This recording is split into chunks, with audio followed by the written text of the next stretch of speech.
Nagulat si Emperor Gufiang dahil bigla siyang nabuhay muli makalipas ang 15 taon pagkatapos niya mamatay sa Tiandang Mountain. Sa kanyang pagkabuhay ay nakita niya ang kanyang sariling statwa noong siya ay emperor pa. Sa kasalukuyan siya ay isang estudyante sa isang paaralan ng martial arts. Sa kanyang pagkatulala ay binato siya ng kanyang guro ng panulat sa pisara na agad naman niyang nasalo. Sinundan ito ng tanong ng guro na ilang klase ng paraan para makagawa ng ordinaryong Zuan weapon. Tulala pa rin ang ating bida at imbis na sagutin ang tanong ay pinagnosahan pa niya ang katawan ng kanyang guro at ikinumpara sa katawan ng isa sa 10 emperor na si Red Lotus Empress. Sa kanyang pagsusuri ay napagtanto niya na ang kanyang guro ay isa lamang 4th level martial realm na para sa kanya ay masyadong mahina.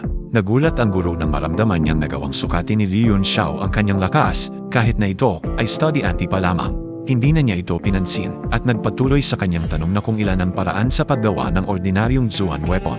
Sa isip-isip ng ating bida ay isa itong pangbatang tanong para sa kanya sapagkat siya ay isang 9th class refiner noong emperor pa siya.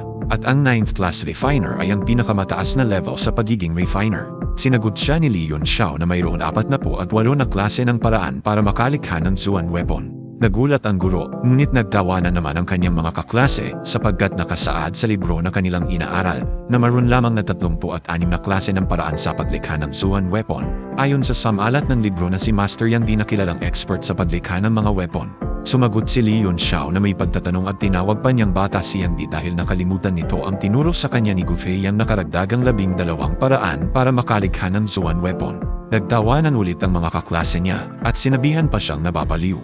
Sumigaw ang guro at pinatahimik ang mga estudyanteng nagtawanan. Pinaliwanag niya na si Emperor Gufeiang ay hindi lamang ay katlo sa pinakamalakas na emperor kundi isa ring 9th class refiner at totoo ang sinabi ni Li Yunxiao na may 12 pang paraan para makalikha ng Zuan weapon bukod sa 36 na nakasulat sa libro ni Master Yang Di, subalit hindi na ito isinulat pa ni Master Yang Di sapagkat kakaiba ang 12 paraan na ito at hindi basta-basta kayang gawin ng kung sino mang ordinaryong refiner. Natahimik ang lahat dahil tama ang sinagot ni Li Yunxiao na kilala sa pagiging mahina sa klase.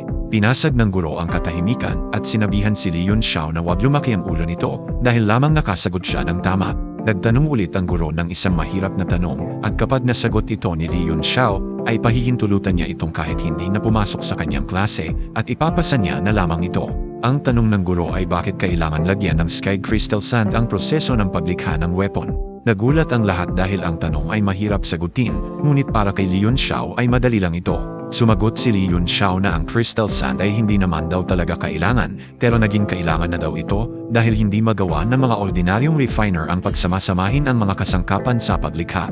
Sumang-ayon ang guro sa sagot ni Li Yunxiao at nagtanong ulit na kung bakit yung ibang refiner ay nagkakamali pa rin at hindi nakakabuo ng weapon kahit na gumamit na nito. Sinagot niya na ang sky crystal sand ay isang water type. Sa makatuwid hindi talaga ito magagamit para makabuo dahil malalabanan nito ang fire element na giyagamit sa paglikha ng weapon. Nagulat ang guro dahil nasagot lahat yun ni Li Yunxiao nang walang kahirap-hirap. Nag-walk out ang guro at nagsabi bago umalis na gusto niyang makausap si Li Yunxiao pagkatapos ng klase. Masaya si Li Yunxiao na lumabas ng klase sapagkat nasagot niya lahat ng tanong, kaya may karapatan na siyang hindi pumasok sa klase. Naglakad-lakad si Li Yunxiao sa lugar at hindi siya makapaniwala na ang pinakamahina niyang disciple na si Yang Di ay isa sa pinakamagagaling na refiner sa bansa na iyon. Napag-alaman niya rin na si Yang Di ang nagpatayo ng statwa na nakita niya kanina. Natuwa siya dahil marunong magpakita ng respeto si Yang Di sa kanya. Pagtapos niyang maglibot ay nakarating siya sa Alchemy Tower at saktong-sakto naman dahil nang niobserbahan niya ang kanyang katawan ay hindi ito nasa maayos na kondisyon at masasabi mo talagang basura pa sa basura ang kondisyon ng kanyang katawan. Pumasok siya sa Alchemy Tower para hanapin ang kanyang disciple na si Yang Di upang masolusyonan ang kondisyon ng kanyang katawan. At kung magiging maganda ang lahat ng kanyang plano, ay sa loob lamang ng ilang taon ay maibabalik niya ulit ang kanyang dating lakas noong siya ay si Emperor Gufeiang pa. Gamit ang kanyang kaalaman at mga karanasan bilang emperor, ay susubukan niyang higaitan pa ang kanyang dating lakas at aakyatin ang pinakamataas na level ng martial arts sa mundo. At dito nagtatapos ang buod sa chapter na ito. Kung ito po ay inyong nagustuhan, please subscribe sa Instant Manhua Recaps. Ingat! At maraming salamat po.